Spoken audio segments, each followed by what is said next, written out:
बघा, ताशी 60 किलोमीटर प्रति तास वेगाने जाणारी आगगाडी जर ताशी 80 किलोमीटर प्रति तास वेगाने गेली तर निर्धारित जागेवर 48 मिनिटं अगोदर पोहोचते. तर ते निर्धारित अंतर किती असा प्रश्न, अशा पद्धतीच्या अनेक संभाव्य प्रश्नांचा सराव करायचा असेल लेकरांनो, खरंच तुम्ही कुठलीही स्पर्धा परीक्षा देत असाल अवश्य चॅनल सबस्क्राईब करा किंवा वागसर गोरगरीब लेकरांना पर्याप्त वेळेमध्ये निर्धारित यश मिळावं या हेतून राबतात. वागसरांचा कॉम्पिटिटिव्ह एक्झाम ग्रुप आहे, तुम्ही सराव म्हणून तिथं ग्रुपमध्ये सुद्धा सहभागी होऊ शकता. जवळजवळ सेवा निशुल्क आहे. होईल काय की तिथं तुम्हाला दररोज असंख्य अनलिमिटेड प्रश्न नित्य अभ्यासता येतील. आणि दुसरी तुमच्या हिताची गोष्ट, खास करून गोरगरीब लेकर पर्याप्त वेळेत लागावेत या हेतून केवळ एक कॉमेंट करा आणि स्पर्धा परीक्षेमध्ये ज्या ज्या घटकावर प्रश्न विचारले जातात त्या प्रत्येक घटकावरील हजारो प्रश्न सराव म्हणून मोफत मिळवा. उद्देश गोरगरीब लेकरांना पर्याप्त वेळेत निर्धारित यश मिळावं. लक्ष द्या, हा प्रश्न कसा सोडवायचा. ताशी 60 किलोमीटर प्रति तास वेगाने जाणारी आगगाडी जर ताशी 80 किलोमीटर प्रति तास वेगाने गेली तर निर्धारित जागेवर 48 मिनिटं अगोदर पोहोचते. तर ते निर्धारित अंतर किती. आता 48 मिनिटं अगोदर पोहोचते लेकरांनो, मग या 48 मिनिटाचं तासामध्ये रूपांतरण, 48 मिनिटाचं तासात रूपांतरण करायचं कसं सर. त्यासाठी फक्त तासाभरातले 60 मिनिटं छेदस्थानी घ्या. भाग 12 जातो. 12 चूक 48, 12 पंचे 60 म्हणजे 4/5 तास. आता फक्त गणिताची काही मांडणी असते. लक्ष द्या, ते अंतर किती. उदाहरणार्थ ते अंतर डी समजायचं. डी म्हणजे डिस्टन्स. पूर्वी गाडी 60 किलोमीटर प्रति तास न जायची.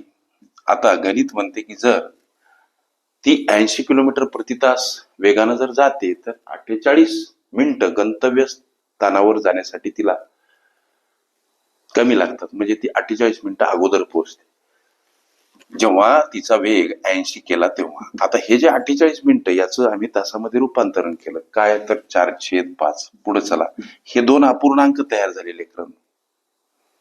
इथं आहे अपूर्णांकाची वजाबाकी.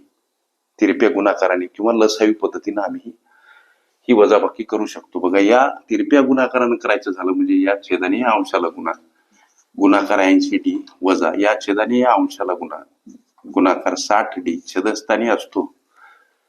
तिरप्या गुणाकारानं छेद समान करायचा म्हणजे छेदस्थानी असतो छेदाछेदाचा गुणाकार. 6 48 करा आणि 0 2 आहेत म्हणून 2 शून्य देऊन टाका. समोर हे 4/5 लेकरांनो लक्ष द्या.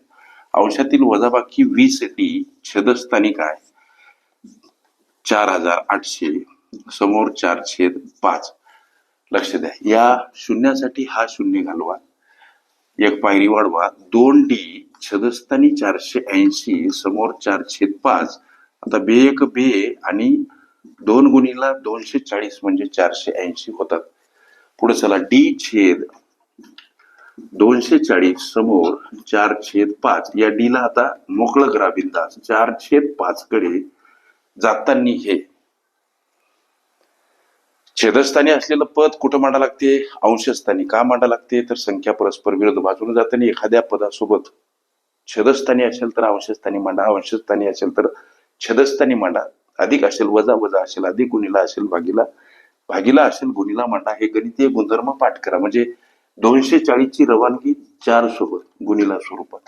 लेकरांनो, हा भाग कसा जाईल हो तर 5 चूक 20 उरले 4 झाले 40, 5 48 म्हणजे डी बराबर काय तर 4 गुणिला 48. 4 गुणिला 48 आणि हा गुणाकार येतो 192 किलोमीटर. हे तुमच्या विचारल्या प्रश्नाचं उत्तर. अशा पद्धतीच्या अनेक संभाव्य प्रश्नांचा सराव करायचा असेल, खरंच तुम्ही कुठलीही स्पर्धा परीक्षा देत असाल अवश्य चॅनल सबस्क्राईब करा किंवा सराव म्हणून कॉम्पिटिटिव्ह एक्झाम ग्रुपमध्ये अवश्य सहभागी व्हा.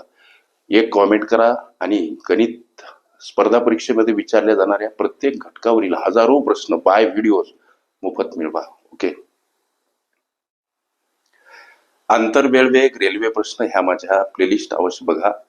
त्यामध्ये विविध स्पर्धकांनी विविध अंगांनी विचारल्या संभाव्य अशा असंख्य प्रश्नांचा सराव तुम्हाला करता येईल.